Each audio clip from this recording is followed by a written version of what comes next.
Alright, good afternoon, dear great followers of BTC ND TV live streaming in here. Welcome to that is our talk show of today, Thursday, with me, Sir Derek, the host. But we are going to be blessed with some prominent guys who are working for that is the Change Your Diamond Initiative here in South Sudan. And today they are actually lively with me in that is the TV to actually tell us about what they actually do, such that we can know about what they are doing and actually their projects, the things they run in order to help our communities, as being one of the community organizations that is operating in here, and they has got a lot of projects. So at this time I am going to allow them introduce themselves to you, such that you can know actually the people that we are having that is today lively, who are going to be talking to you in that is BTC ND TV. So my brother, I would like to ask you to tell us your name, your projects, and actually the department you're heading, such that our great followers outside there can know of you, and also to continue from there. You're welcome.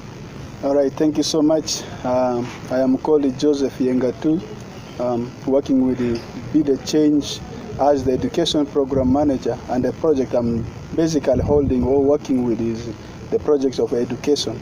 Thank you. Thank you, Joseph Yengatu. That is the program manager of Be the Change Your Diamond Initiative that is operating in Yei, South Sudan. And I'm very happy to have you today with me for this live talk show. And can you please tell us about the education system, or because you're working for education as the education manager, so can you tell us about the activities that you run in the schools as part of your activities? Okay, thank you so much. As a project manager or education project manager or Be the Change, we have got a lot of activities that we are doing within Yei town. One of the activity we are doing is that we are trying to promote education here in Yei, but in a way that we go to a school and we partner with that particular school, and then we take some teachers who will be under our payment, and then we pay these teachers in such that the school fees that the children are bringing, 70% of it is redirected to feeding in order to improve the performance of the children in the school. And this is one of the things. Then the second thing we are trying to do is that there are some children who are not able to access education due to financial hardship because of the crisis in our country. So they have no finance to pay the school fees, buy uniform, and they do all these things. So when we identify such type of children, we bring them, we put them in school, we pay their school fees, and we buy for them uniform, all the necessity which is needed. And these are some of the projects. We also provide feeding to some of the schools. Like we provide for them rice in which they eat, such that they will be able to be comfortable in the classes and perform very well. For now, particular some of the school we are trying to work with now is Nyongwe Primary School. We are working with Nyongwe Primary School, and then Yei Army Primary School. These are some of the schools we have started already investing in, and we have seen a lot of the impact of the projects that we are doing in those schools. Wow, thank you so much. I think you even went abroad, and I just wanted you to go systematically, of which I'm going to ask you to follow the channel to explain for us actually about what you are actually doing, because I have heard a lot from you that you're doing, because you have just touched the main point. So I wanted you to go into details, like concerning, you said you're partnering with schools and recruiting teachers that you pay under Be the Change Your Diamond Initiative here in South Sudan, and also you pay some other learners to school, and you also provide feeding programs to other schools in town. So what is actually the mode of qualification for you to recruit those teachers? Because we know that most of the teachers are not trained. Do you recruit all the trained teachers as well? Okay, yeah. Basing on that question is a very good question and technical one. We as Be the Change staffs, we are working under the Section 3 of the NGO Constitution of 2016, and under that section, we are working under the PIAM Education Director or Supervisor. So we as Be the Change, we don't interview or recruit teachers by our own. We go to the PIAM Education Supervisor, and then we After getting the school that we are partnering with us, we connect them to the Payam Education Supervisor. It is the Payam Education Supervisor who goes to the school, who goes to and gives the interview.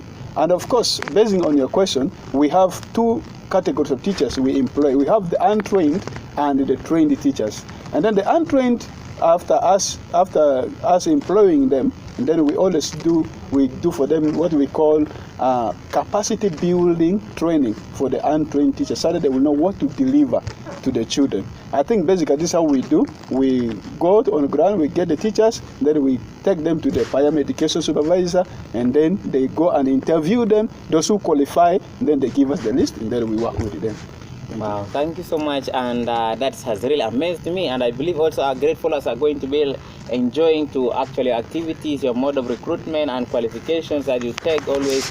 That sounds very great, because I heard you also provide capacity building to teachers that are untrained, such that they can be equipped with the skills. And can you just tell us briefly, because I heard you talking about something like Section 3 of the non-governmental organization. Can you briefly tell us something about the Section 3, because our great followers there will be thinking of what is that Section 3 of the non-governmental organizations. Can you briefly clarify it? When I'm talking about Section 3 of the NGO kind of things, I'm talking about the constitution of our country, basing on the NGO, how NGOs are supposed to function within the country. It is something signed by the government. So when I'm talking about Section 3, I'm talking about basically that constitution that gives freedom to the NGOs on how they are to function. That is what I'm talking about. Okay, so it means it is a legal collaboration and partnership that is accepted by the government. Exactly. So I believe our great followers are already satisfied with that Section 3. So the second one could be like, I wanted you to clarify us about like the children that you're paying. Can you tell us about maybe the kind of children you're paying, and how many are you paying currently, and how you wish to actually help more in the future? Because we can see that our country is really having a lot of vulnerable children, orphans, who could not really afford to go to school, but they really have that zeal of actually learning. So can you just tell us something briefly about it? All right, basing on the scholarship that we are offering to some children who are not able to acquire education due to financial crisis, we offer scholarship to those who are probably not having parents because of the crisis. Maybe some of their parents have been killed or died, and then we also give scholarship to some of these children whom their parents might be disabled or cannot manage, vulnerable children. Basically, these are the people we are trying to give a scholarship. And the mode of giving this scholarship, we don't just go and get anybody like that. We collaborate with the area leaders, we collaborate with them and the school, and the schools in the area, and to identify for us those specific people. After these people are being identified, we go further up to their families and see the condition they are in. In order for us to offer for them this scholarship.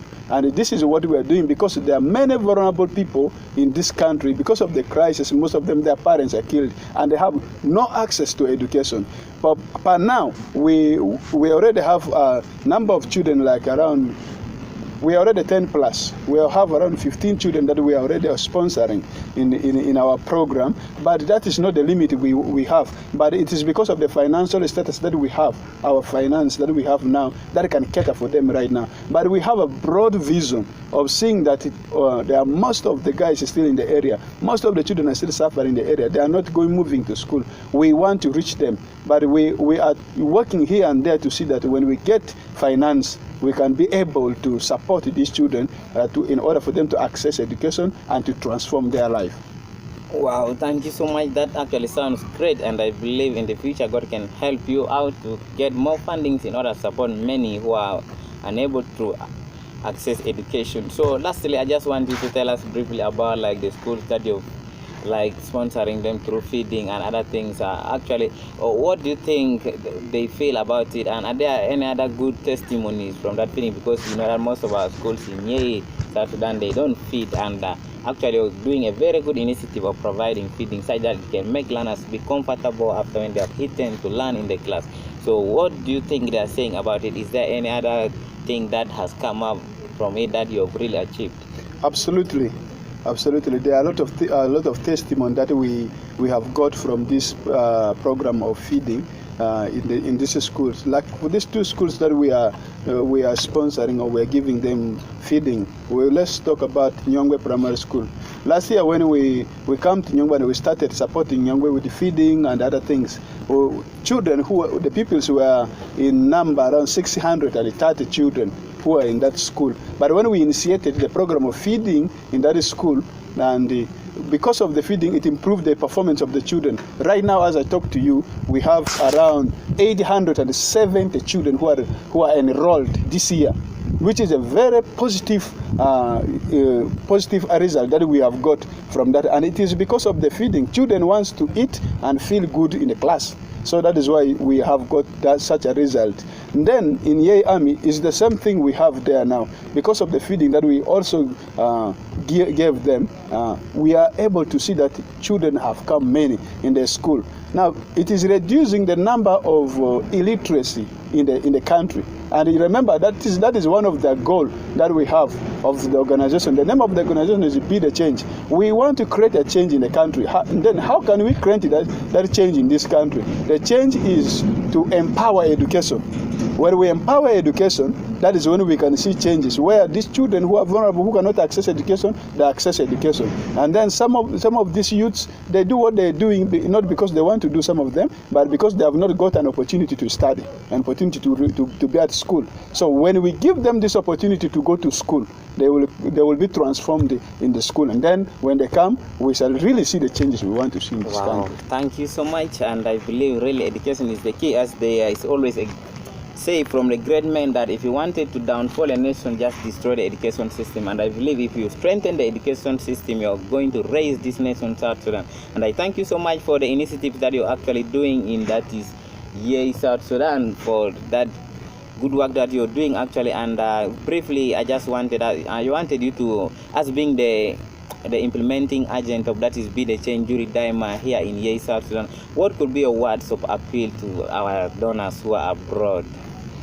All right, my word of appeal to our donors and everyone viewing the BTC ND TV right now, who are live watching us, is that we as being South Sudanese, we really need to see that we created a South Sudan every world is wishing to see, because the world is wishing to see how South Sudan is going to be tomorrow, and we are trying to see that we create that South Sudan that everyone desires to see, that even we want to see, and that is through education. We are asking our donors and everybody, all the South Sudanese and the Africans in the diasporas and those within Africa, that we need to join hands together to see that we support this initiative that we are implementing, more especially the education area. We need to join our hands together, and then we strengthen our education of the country, and we see that there is transformation in this country, and we will create the South Sudan really that everyone desires to see.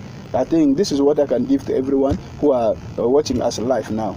Wow, thank you so much, Joseph Ingatu, the program manager of that is Be the Change Jury Daima initiative here in South Sudan. And to our great followers, you are still connected to that is BTC ND TV live streaming in Yei. And for now, let's go for a short break, as we shall be back for that is the other edition of the talk show, as we shall be having the leader of that is the dance group, who will be live with us in the studio also as well, to give us about his progress and what he's actually doing that has given rise to that is the name of the organization and its projects that is being implemented in Yei, South Sudan.